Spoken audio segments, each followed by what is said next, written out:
Estamos aqui, senador Paim, nós, os senadores que dominam este plenário, na sexta e na segunda-feira.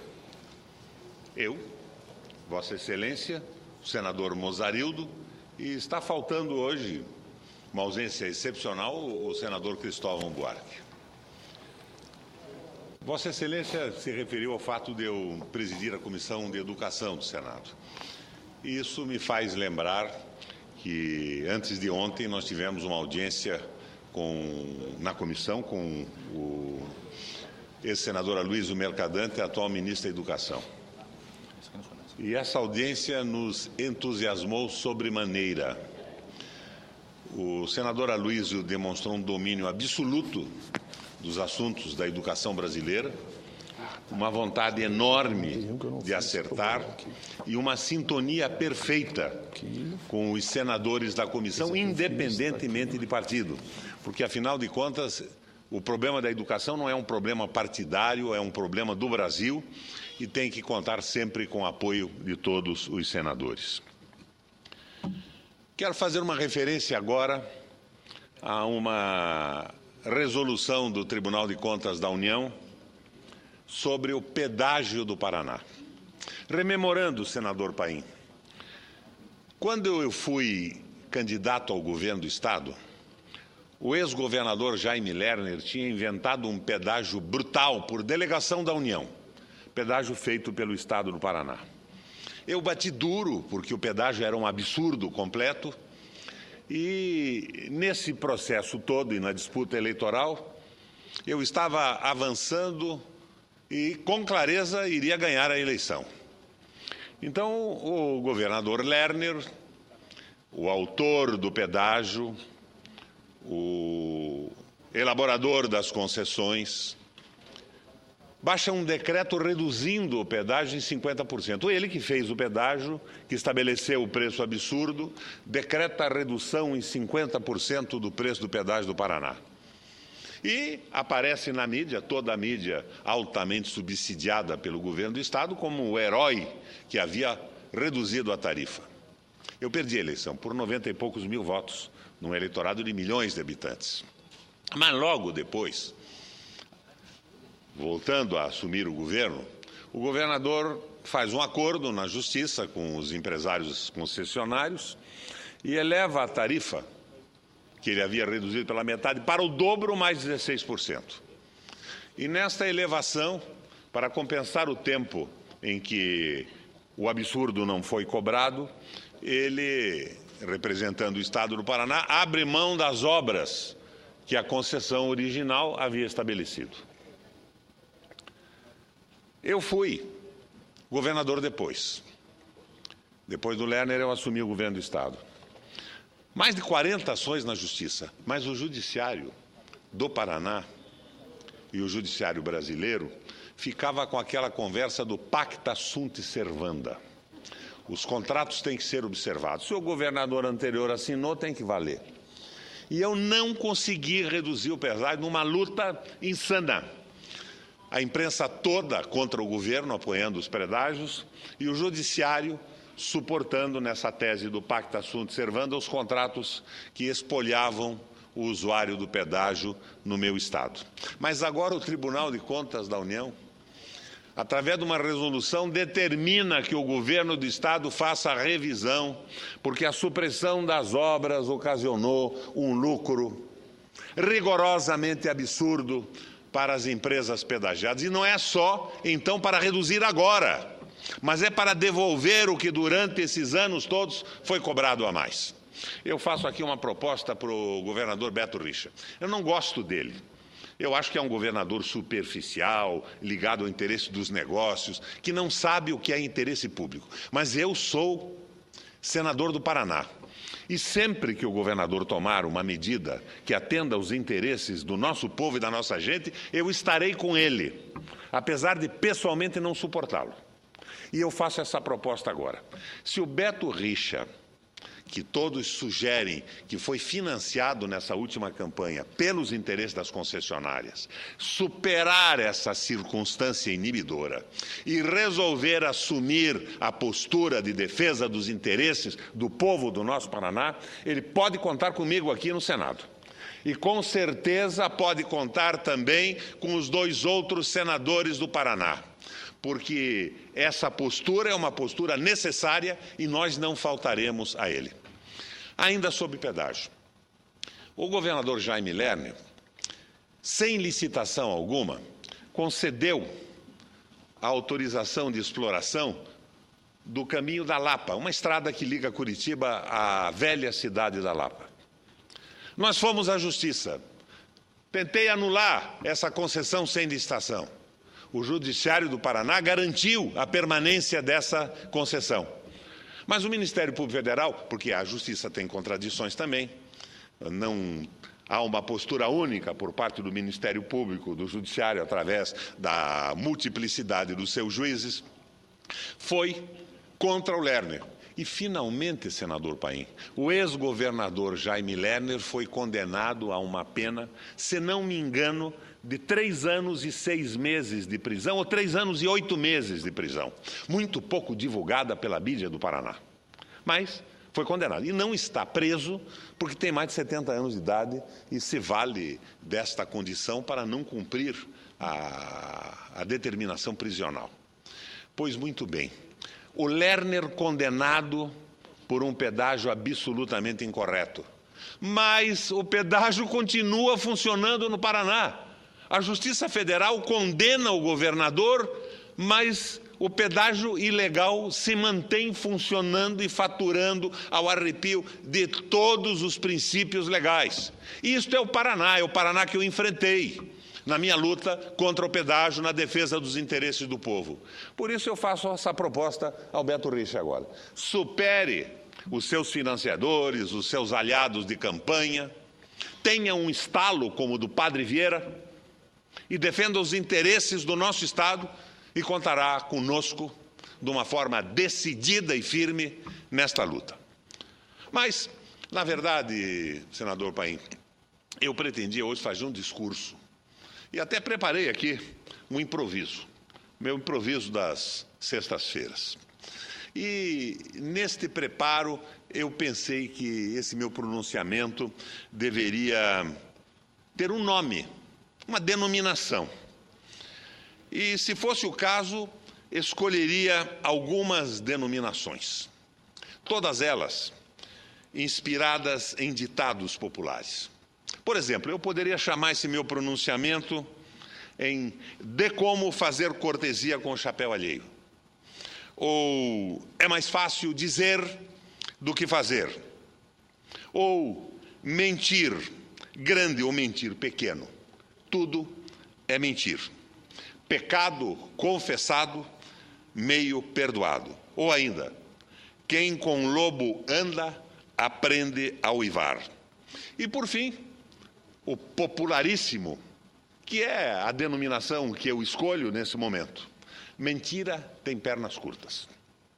Mas vamos à essência, ao conteúdo desse meu pronunciamento. Dados os possíveis títulos que eu estabeleci e a definição da minha escolha, vamos à fala.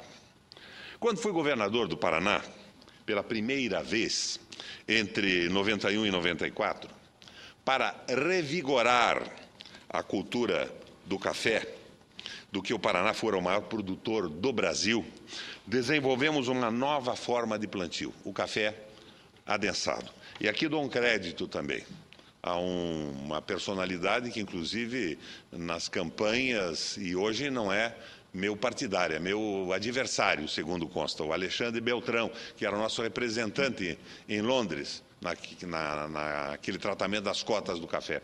Ele me disse: "Requião, essa história de quantidade de café, toneladas, está acabando. As cotas vão ser eliminadas. O que vai valer agora é o valor do café, em dólar. E o café tem que ser um café de baixa acidez e bebida mole. Então, não adianta mais o Paraná ser o maior produtor do Brasil nem do mundo. Ele tem que ser o produtor do café de melhor qualidade". E eu, em cima dessa advertência do Alexandre Beltrão, lancei um programa que adotava, em vez dos antigos métodos de cultivo, com largo espaçamento entre um pé de café e outro, passamos a adensar, a compactar o plantio como forma de proteger a sensível rubiácea dos rigores do clima, das tão fatídicas geadas, como forma também de aumentar a produtividade, como forma de selecionar e aprimorar as variedades cultivadas, como forma de tornar mais eficiente o uso da mão de obra, como forma de tornar viável o cultivo do café nas pequenas propriedades. As leiras afastadas possibilitavam que, nos dias frios, a ação do vento reduzisse de forma fantástica a temperatura e queimasse a plantação toda. O café adensado, de certa forma, defendia as nossas plantações das geadas. O programa, senador Paim, foi, na verdade, um sucesso. É um sucesso até hoje. O café adensado hoje representa 55% da área de café cultivada no Paraná. Essa forma de plantio não só recuperou a nossa cafeicultura, como resultou na produção de variedades cuja qualidade equipara-se às melhores variedades plantadas no mundo. Pois bem, esse programa começou no segundo ano de meu primeiro governo, em 1992. E como sabemos, um pé de café produz plenamente depois de 5 anos do plantio. Não produz antes disso. Logo, foi só na safra de 1966-67 que os nossos agricultores colhem a primeira safra do plantio adensado. Uma colheita gratificante. O programa dera certo. Nesta época, o Paraná era governado pelo senhor Jaime Lerner. Não é Jaime lá no Paraná, ele gosta de ser chamado de Jaime. Jaime Lerner. Homem fissurado no marketing, na propaganda, tanto assim que gastou, no seu período de governo, 2 mandatos sucessivos, 2 bilhões e 500 milhões de reais em publicidade. Louco por uma publicidade, Sua Excelência não teve dúvida. Botou no ar um comercial falando sobre o fantástico resultado da técnica do café adensado, claro, atribuindo-se o feito. Ora, como ele assumira em 95, eu falei 66, o resultado surge em 96. Como ele assumira em 95, e um pé de café leva 5 anos para produzir, era uma grossa fraude atribuir o êxito do programa ao seu governo. Diante da intensidade da fanfarra que proclamava o milagre cafeeiro de Sua Excelência, o PMDB, o meu PMDB, o PMDB velho de guerra, decidiu recorrer ao Conselho Nacional de Autorregulamentação Publicitária, o CONAR, denunciando o governo do Paraná por propaganda enganosa. E o CONAR recomendou a retirada do comercial do ar.